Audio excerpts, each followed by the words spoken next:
ఇక దాని గురించి మీరు అస్సలు ఆలోచించొద్దు. మనకి 3 కొడుకులు, కామాక్షి, బంగారం లాంటి కోడళ్ళున్నారు. చాలు. మీరిలా దాని గురించి ఆలోచించేటట్టయితే నాతో మాట్లాడకండి.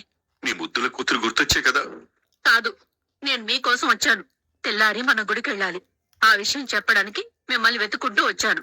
రండి, హాయిగా నిద్రపోండి. పొద్దున్నే గుడికి వెళ్ళాలి. ఇప్పుడు గుడికి ఎందుకు వచ్చమ్మా?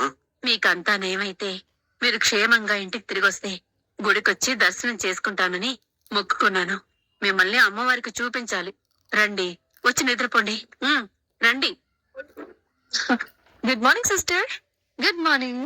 ఆల్రెడీ ముగ్గు వేస్తున్నావా? నేను ఇంకా ముగ్గు వేయడం కోసమని ఆవేశంగా పరిగెత్తుకుంటూ వచ్చాను.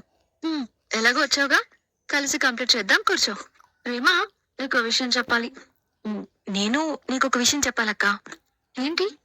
నిన్న నీకు వచ్చిన లెటర్ గురించేనా? అవునక్క. మరి నువ్వు చెప్పాలనుకుంటున్న విషయం ఏంటి? చెప్తానులే గాని ఫస్ట్ నీ లెటర్ సంగతి ఏంటో చెప్పు. లేదు, నువ్వు పెద్దదానివి కదా, ఫస్ట్ నువ్వే చెప్పు. అంటే పెద్దవాళ్ళైతే ఇలాంటి ఫ్యాన్ షాపర్లు ఉంటాయన్నమాట. ఏం లేదు ప్రేమ, సాగర్ కి గవర్నమెంట్ జాబ్ వచ్చింది.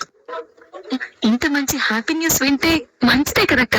మంచిదే, కానీ మావయ్య గారు ఎలాంటి పరిస్థితుల్లో ఉన్నారో తెలుసు కదా. ఇప్పుడు ఈ పరిస్థితుల్లో ఈ విషయం చెప్తే ఎలా రియాక్ట్ అవుతారో ఏంటో, ఏ విధమైన గొడవలు జరుగుతాయేమోనని నాకు భయంగా ఉంది ప్రేమ. అందుకే ఈ విషయం ఇంట్లో ఎవరికి చెప్పలేదు. నీకు విషయం తెలుసా? సాగర్ నాకు కూడా చెప్పకుండా ఎగ్జామ్ రాసి గవర్నమెంట్ జాబ్ కొట్టి నాకు షాక్ ఇచ్చాడు. ఓ అవునా? కానీ ఇంత హ్యాపీ న్యూస్ ని ఇంట్లో అందరితో ఆనందంగా పంచుకునే అవకాశం లేకుండా పోయింది కదక్క. ఏం చేస్తాం, టైం. ఇంతకీ నీ లెటర్ సంగతి ఏంటి?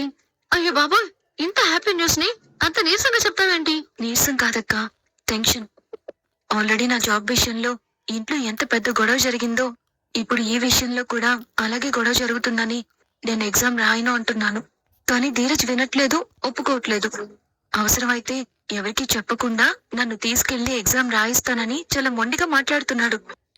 ఎస్ఐ అవ్వాలన్నది నీ డ్రీమ్ కదా, అందుకే ధీరజ్ కి నీ మీద ఉన్న ప్రేమ కొద్దీ నీ కళని గెలిపించాలని తాపన పడుతూ ఉన్నాడు.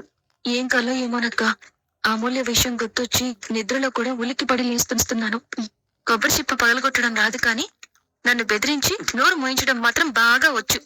ఏంట్రా, ఎప్పుడు లేంది నా మీద ఒకేసారిగా ఇంత కేరింగ్ చూపిస్తున్నావు? ఎప్పుడు లేదేంటి, ఎప్పుడు ఉంటుంది.